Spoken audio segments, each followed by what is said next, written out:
And we've got Jeremy Booth, former Major League Scout, as we get ready for this Game 5. And we've got Astros perspective and Rays perspective. How are you guys feeling right now? Everyone's loose. They're not supposed to be here, right? This was supposed to be over Game 3 at the Trop. You had Zach Greinke on the mound, second highest paid pitcher in baseball, and then, well, he can't get out of the third inning. Yeah. And now we find ourselves here. So loose team, confident team. They really haven't been shaken at all. Yeah. Jeremy, from a Astros perspective, what are some of the things that Houston needs to do? You got to win. You got to win. I mean, you're Game 5 against a team that had nothing to lose coming into this series, right? I mean, the Astros were, well, one of the best teams in baseball all year. The Rays were my pick before the year to win the division.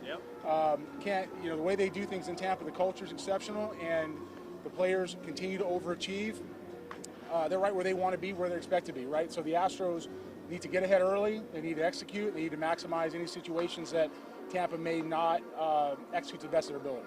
Jeremy, let me ask you this, because you're a pro scout. How do you prepare for a team as unique as the Tampa Bay Rays? You don't know who's coming in one inning. You just saw their setup guy in Game 4 come in the third inning, and then the reigning Cy Young come in to close out the game. How do you prepare for that? You just got to compete. I mean, this is like, they're like the junkyard dog in the fight in this situation, right? They'll bite your ankles, too. Yeah, they're not afraid. I mean, this is a team that is built to do more than what anybody else expects, right? There's really no preparing for that because you don't know what you get on any given night.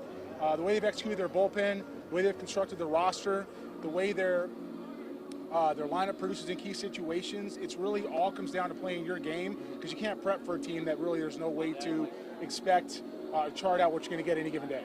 So will the Rays now have a little bit more of an advantage facing Garrett Cole, having seen him so recently and now seeing him for a second time? I mean, familiarity is good.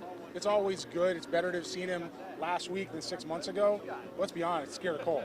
And it's a two-time first-round draft pick who is coming into his own right now, and we haven't seen the best of him yet. We might be seeing what that can look like, but we haven't seen the best what Garrett Cole can be in the next 4 or 5 years. So again, it comes down to executing your plan and understanding you're facing one of the best on the planet.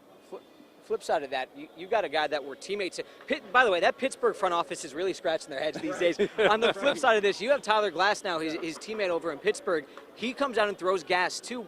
As an Astros hitter, you got to him a little bit with Jose Altuve, but what's your approach against a guy that throws flame like that? Well, Altuve is Altuve. Right. And we talked about before the series, we talked about, Springer was going to be a key, right? And we continue to forget how good Jose Altuve is because he's done it for so long. So you got to kind of take Altuve and the stars, what the Astros lineup can do, and just understand they're going to kind of get theirs, right? They're going to do what they're going to do at any given moment. That said, Glasnow's got some of the best stuff in baseball. It might be the best pure stuff in baseball. Really? It's really that good. Okay. And if you've got a guy like him who's going to compete and not give an inch, he's now been in this situation. He's pitched in this ballpark. He's done his job against an Astros lineup other than Jose Altuve, right? So he's not afraid either. If you're the Astros, you're hoping he misses in an area because you're getting something hard at some point. He's going to throw 100 miles an hour. That's what he does. And if he makes a mistake, he capitalizes. By the way, both of you have the in with the Astros. He's listed at 5'6". I'm 5'5". I don't think he's 5'6". So if you could get him and I to line up back to back to really check it out. He's 5'5", but again, to me, he is one of the most incredible scouting success stories ever. I mean, to think of a guy that size and now doing what he's doing, there's very few. Mike Piazza comes to mind, who was a very late round draft pick. The story was a favor, but man, when you look at what Altuve's been able to do and continues to do, he's got to be one of the greatest scouting stories ever. Well, I mean, he went to the workout, was told to go home. Yeah. And then he comes back. And, the thing about how the Astros got here, Bobby Heck is in the building for you guys, and he's a special assistant to the GM. Bobby built this club in the farm system. So if they lose tonight, you have to play part part of the race. The thing about Bobby is that, he comes back here, he looks around, he sees Springer, who he drafted, and he sees, Correa, who he drafted, and McCullers, who's not playing, but he drafted. And you look at Altuve predates Bobby. So it kind of tells you how long it takes to put an organization together like that.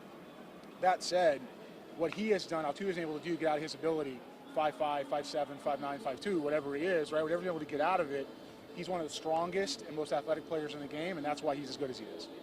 And of course, in a Game 5, a deciding Game 5 like this, everybody's available. So there's a possibility the Astros could see Charlie Morton. Chuck.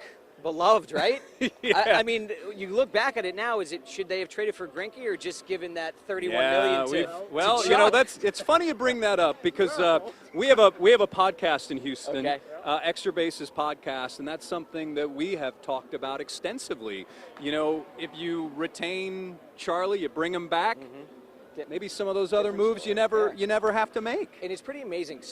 He's such an interesting cat, right? Yeah. You speak to him for the first time, and everything's so cerebral, and you could tell he's always thinking out there. And finally, when he comes to Houston, that just translates, right? And now you've got these guys that we're going back to Pittsburgh, that couldn't figure it out, and all of a sudden they're coming and they're pitching in these games.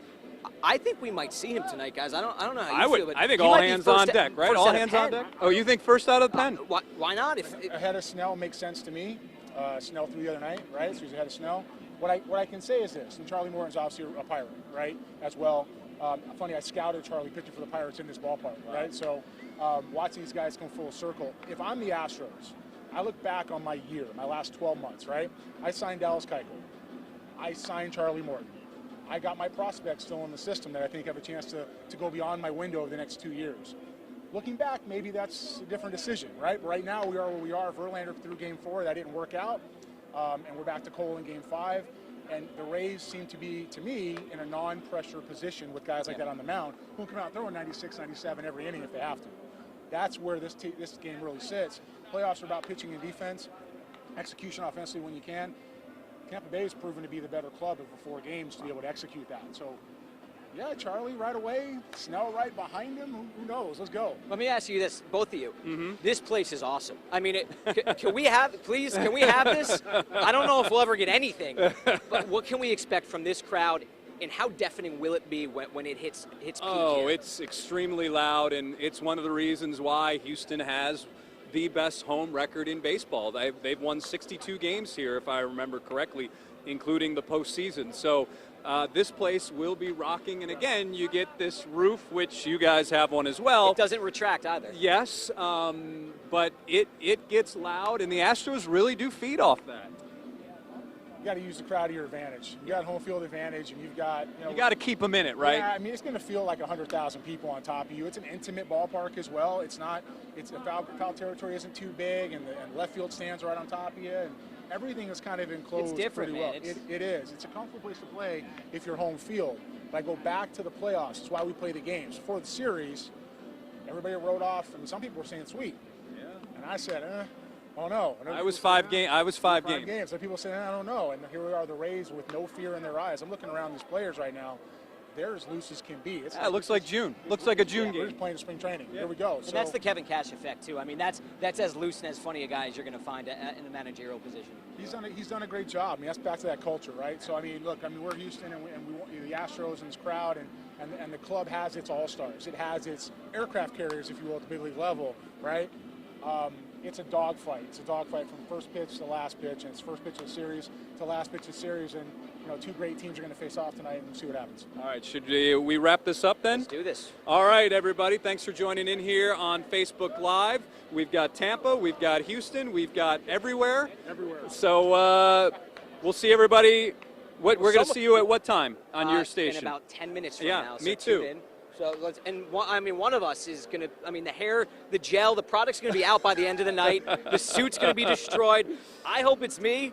We're going to have to find out. All right, everybody, thanks for watching here on Facebook Live.